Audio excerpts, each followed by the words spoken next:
It so happened. Supplementary Reader in English for Class 8. Page 62. Chapter 8. Jalebis. Part 1. An honest boy is on his way to school carrying money in his pocket to pay the school fees. The slight crisp of syrupy jalebis in the market excites him, and the coins in his pocket begin to jingle. After a long debate with himself, he yields to the sweet temptation. It happened many years ago. I was in the 5th standard at the government school Kambelpur, now called Atak. One day, I went to school with 4 rupees in my pocket to pay the school fees and the fund. When I got there, I found that the teacher who collected the fees, Mr. Ghulam Mohammed, was on leave, and so the fees would be collected the next day. All through the day, the coins simply sat in my pocket. But once the school got over and I was outside, they began to speak. All right, coins don't talk. They jingle or go kanak kanak. But I'm telling you, that day they actually spoke. One coin said, "What are you thinking about? Those fresh hot jalebis coming out of the kadhao in the shop over there, they're not coming out for nothing.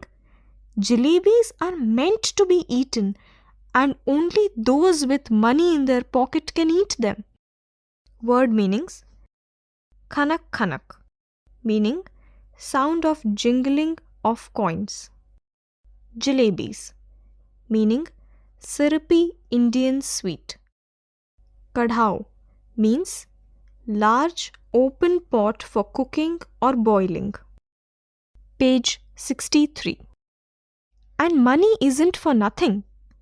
Money is meant to be spent, and only they spend it who like jalebis.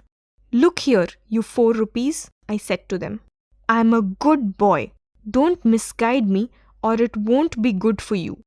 I get so much at home that I consider even looking at something in the bazaar a sin. Besides, you are my fees and fund money. If I spend you today, then how shall I show my face to Master Ghulam Mohammed in school tomorrow, and after that to Allah Miya at Qayamat? You probably don't know it, but when Master Ghulam Mohammed gets angry and makes you stand on the bench, he simply forgets to let you sit till the last bell rings. So, it's best you stop chewing at my ears like this and let me go home straight." The coins disliked what I had said so much that all of them began to speak at the same time. There was such a clamour that passers-by in the bazaar stared, eyes wide with surprise, at me and my pocket. The coin of those days, the wretched thing, made so much more noise too. Finally, in a panic, I grabbed all 4 of them and held them tight in my fist, and then they were silent. Word meaning: clamour, meaning loud noise. Page 64. After taking a few steps, I loosened my grip. Immediately the oldest coin said, "Here we are trying to tell you something for your own good, and you try to strangle us instead. Tell me honestly now, don't you feel like eating those hot jalebis? And then, if you do end up spending us for today, won't you get the scholarship money tomorrow?" Sweets with the fees money, fees with the scholarship money, end of story. Kissa khatam, paisa hazam. "What you are saying isn't right," I replied, "but it isn't that wrong either. Listen, stop blabbering and let me think. I'm not a common sort of boy. But then, these jalebis are no common sorts of jalebis either. They are crisp, fresh, and full of sweet syrup." My mouth watered, but I wasn't about to be swept away so easily. In school, I was among the most promising students. In the 4th standard exams, I had even won a scholarship of 4 rupees a month. Besides, I came from a particularly well-to-do family, so I enjoyed considerable prestige. I'd never once been beaten so far. On the contrary, Masterji had got me to beat the other boys. For a child of such status, standing there in the middle of the bazaar, eating jalebis? No, it wasn't right, I decided. I clenched the rupayas in my fist and came home. Word meanings: Kissa khatam paisa hazam, meaning end of story. Literally, story ends, money disappears. Blabbering, meaning talking confusedly. Prestige, meaning respect. Page 65. The coins were so keen on being spent that day, they kept up their attempts at persuasion till their voices began to choke. When I reached home and sat on the bed, they began to speak. I went inside to have lunch. They began to shriek. Thoroughly fed up, I rushed out of the house barefoot and ran towards the bazaar. Terrified I was, but quickly I told the halwai to weigh a whole rupee worth of jalebis. His astonished look seemed to be asking where I had the handcart in which I would carry all those jalebis. Those were inexpensive items. 1 rupee fetched more than 20 rupees does nowadays. The halwai opened up a whole newspaper and heaped a pile of jalebis on it. Comprehension check. Question 1. Why didn't he pay the school fees on the day he brought money to school? Question 2. 1. What were the coins saying to him? 2. Do you think they were misguiding him? Question 3. Why didn't he take the coin's advice? Give 2 or 3 reasons. Question 4. 1. What did the oldest coin tell him? 2. Did he follow his advice? If not, why not? Question 5. He reached home with the coins in his pocket. What happened then? Part 2. A heap of jalebis he eats and shares them liberally with one and all. Though penniless now, he feels no less important than a mob leader. The real problem at hand is payment of school fees on time. Just as I was gathering up the heap, in the distance I spotted our Tonga. Chacha Jan was returning from court. I clutched the jalebis to my chest and ran into a gully. When I reached a safe corner, I began to devour the jalebis. I ate so many jalebis that if anyone pressed my stomach a little, jalebis would have popped out of my ears and nostrils. Word meaning: persuasion, meaning coaxing. Halwai, meaning sweetmeat seller. Tonga, meaning two-wheeled horse-drawn vehicle. Gully, meaning narrow lane. Page 66. Very quickly, boys from the entire neighborhood assembled in the gully. By that time, I was so pleased with my stomach full of jalebis that I got into the mood for some fun.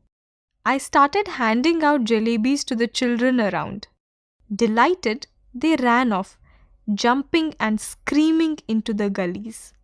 Soon, a whole lot of other children appeared, probably having heard the good news from others.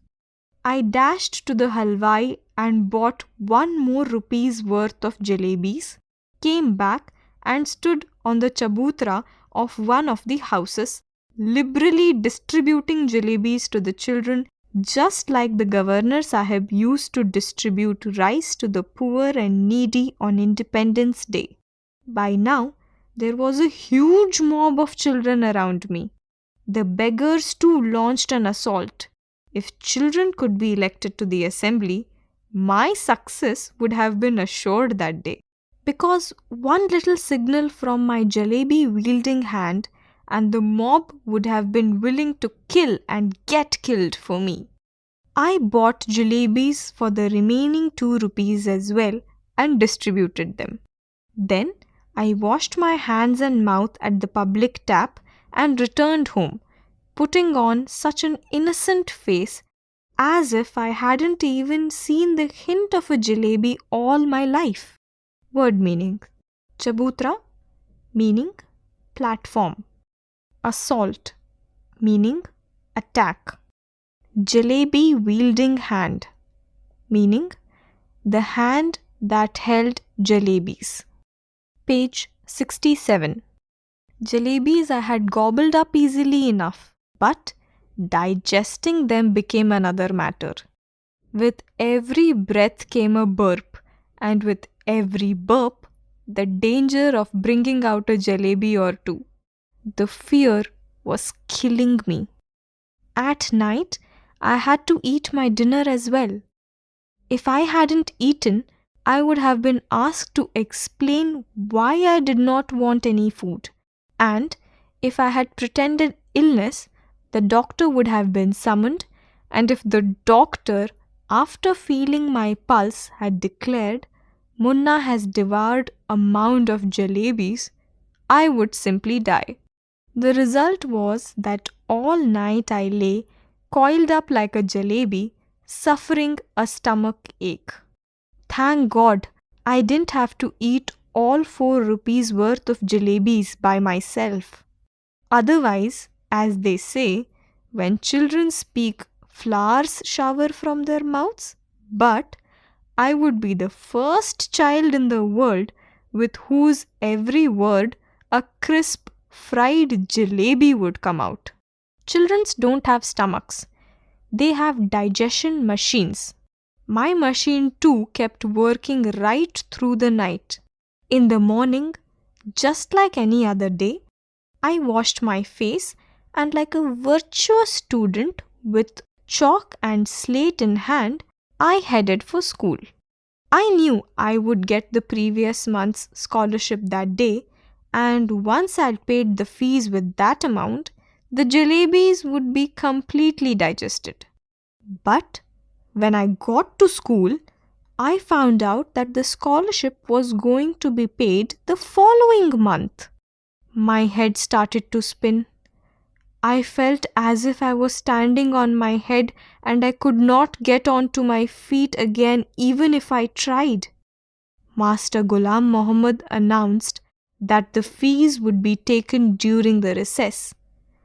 When the recess bell rang, I tucked my bag under my arm and left the school and simply followed my nose, walking on and on.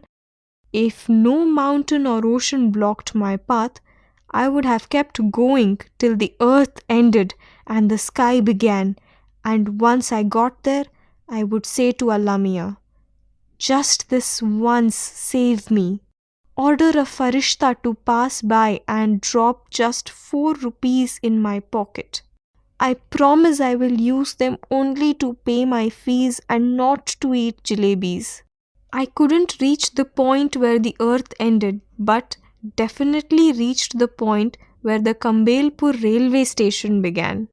Word meaning: gobbled, eaten quickly or greedily. Summoned, meaning sent for or called. Virtuous, meaning good and noble. Farishta, meaning angel. Page 68. The elders had warned me never to cross the railway tracks. Fine. The elders had also warned me that one must never eat sweets with one's fees money. How did this instruction escape my mind that day? I don't know. Comprehension check. Question 1. 1. Why didn't he eat all the jalebis he had bought? 2. What did he do with the remaining jalebis? Question 2. The fear was killing me. What was the fear? Question 3. Children's stomachs are like digestion machines. What do you understand by that? Do you agree? Question 4. How did he plan to pay the fees the next day? Question 5. When it is time to pay the fees, what does he do? How is he disobeying the elders by doing so? Part 3. Remorseful and scared, he prays to God for monetary help. He makes matters look normal but prays harder than ever. The inevitable happens, though somewhere along the way he notices the divide between the fanciful and the factual. There was a shade-giving tree beside the railway tracks. I sat under it and wondered whether there could possibly be a more unfortunate child than me in this world. When the coins had first created a racket in my pocket, the entire matter seemed so simple and straightforward. Eat jalebis with the fees money and then pay the fees with the scholarship money. I thought that 2 and 2 added up to 4 and could never be 5. How was I to know that sometimes it added up to 5 as well? Had I known that I would get the scholarship the next month, I would have postponed my jalebi eating program to the next month as well. Now, for the crime of eating a few jalebis, for the first time in my life, I was absent from school and crouching in the shade of a tree in a deserted corner of the railway station. Sitting there under the tree, at first I felt like crying. Word meanings: racket, meaning uproar or loud noise. Crouching, meaning sitting, as if hiding. Page 69. Then I felt like laughing when it struck me that the tears I was shedding were not tears but drops of jalebi syrup. From the jalebis my thought went to the fees, and from fees to Master Ghulam Muhammad's cane, and from his cane I thought of God. I closed my eyes and began to pray. Allah Mia, I'm a very good boy. I have memorized the entire namaz. I even know the last 10 surats of the Quran by heart. If you wish, I can recite the entire Ayat al-Kursi for you just now. The need of your devoted servant is only the fees money that I ate jalebis with. So alright, I admit I made a mistake. I didn't eat them all by myself, though I fed them to a whole lot of children too. But yes, it was a mistake. If I had known the scholarship money would be given next month, I would neither have eaten them nor fed them to others. Now you do one thing, just put 4 rupees in my bag. If there is a paisa more than 4 rupees, I will be very displeased with you. I promise, if I ever eat sweets with my fees money again, then let a thief's punishment be my punishment. So Allah Mia, just this once, help me out. There is no shortage of anything in your treasury. Even our chaprasi takes a whole lot of money home every month. And Allahji, after all, I am a nephew of a big officer. Won't you give me just 4 rupees? After the prayer, I offered namaz, recited 10 surats, Ayat al-Kursi, Kalma-e-Tayyib, in fact, everything that I remembered. Then I blew over my bag saying, Shoo! Word meanings: surats, verses from the Holy Quran. Ayat al-Kursi, meaning title of a verse in the Holy Quran. Treasury, meaning wealth. Chaprasi, meaning peon. Chu, meaning sound of blowing over the bag to ward off evil. Bismillah, meaning in the name of God, words spoken before starting something. Page 70. Then, after saying Bismillah, I realized that what they said was only too true. No one can erase what fate has decreed. Forget 4 rupees. There weren't even 4 paise in my bag. Just a few textbooks and notebooks.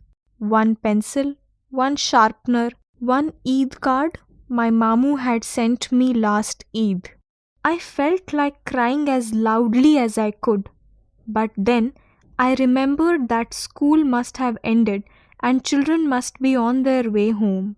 Tired and defeated, I got up from there and walked to the bazaar and waited for the school bell to ring, so that when the children come out, I too could walk home with them as if I had come straight from school. I didn't even realize that I was standing near the Jalebi wala's shop. Suddenly, the halwai called out, "Kyun bhai? Shall I weigh a rupee's worth? Don't you want jalebis today?" I felt like saying, "I won't eat your jalebis today, but I'd sure like to roast your liver and eat that instead." But I wasn't feeling too well that day, so I simply moved away. The next day, I did the same thing. I got dressed and left home, went up to the school gate, and then turned off to the railway station. Under the same tree, I sat and began to say the same prayers. I repeatedly pleaded, "Allah Mia, at least give it to me today. Today is the second day." Then I said, "All right, come, let's play a game. I will go from here to that signal. You secretly place 4 rupees under this big rock. I will touch the signal and come back. What fun it will be if I pick up the rock and find 4 rupees underneath. So are you ready? I'm going towards the signal. 1, 2, 3. I went up to the signal and returned smiling. But I could not find the courage to pick up the rock. What if the coins were not there? But then I thought, what if they were? Finally, after saying Bismillah, when I lifted up the rock, this big hairy worm got up and curling and twisting wriggled towards me. I screamed and ran away and once again touched the signal. Page 71. Then, crawling on my hands and knees, I reached the tree. I tried my best not to let my eyes stray towards the rock. But as I picked up my bag and was about to leave, I had to look once again at the rock. And do you know what I saw there? I saw Mr. Worm coiled on it comfortably staring at me. I walked away thinking, tomorrow I will do wuzu, wear clean clothes and come here. From morning to noon, I will keep reading the namaz. If even after that Allah doesn't give me 4 rupees, I will be forced to learn how to strike bargains or make deals with him. After all, if my Allah does not give me my 4 rupees, then who will? That day, when I returned home, apparently from school and actually from the railway station, I was caught. The report of my absence had reached home. It's useless to relate what happened after that. Well, whatever happened, happened. But up to the 7th or 8th standard, I kept wondering if Allah Mia had sent me 4 rupees that day, what harm could it have possibly caused anyone? It was only later that I came to the conclusion that if Allah Mia were to provide all for the asking, then man would, even today, be living in nests like vultures and crows and would not have learnt the art of making jalebis. by Ahmad Nadeem Kasmi. Translated from the Urdu by Sufia Pathan. Word meaning: Wazu, meaning ablution, washing face, hands, and feet before praying. Page 72. Comprehension check. Question 1. What was the consequence of buying jalebis with the fees money? Question 2. His prayer to God is like a lawyer's defense of a bad case. Does he argue his case well? What are the points he makes? Question 3. He offers to play a game with Alamia. What is the game? Question 4. Did he get 4 rupees by playing the game? What did he get to see under the rock? Question 5. If God had granted his wish that day, what harm would it have caused him later in life? Exercise. Work in small groups. 1. Select and read sentences that show that the boy is tempted to eat jalebis, that he is feeling guilty, that he is justifying a wrong deed. 2. Discuss the following points. Is the boy intelligent? If so, what is the evidence of it? Does his outlook on the Jalebis episode change after class 8? Does he see that episode in a new light? Why are coins made to talk in this story? What purpose does it serve? Think it over. I do not feel obliged to believe that the same God who has endowed us with senses, reason, and intellect has intended us to forego their use and by some other means to give us knowledge which we can attain by them. It so happened. You were just listening to this audiobook. Production assistants Meenakshi Kukreti. Recorded by Batilang Lingdo. Technical assistants Vikas Sangwan. Produced by Ajit Horo. And presented by CIET NCERT New Delhi.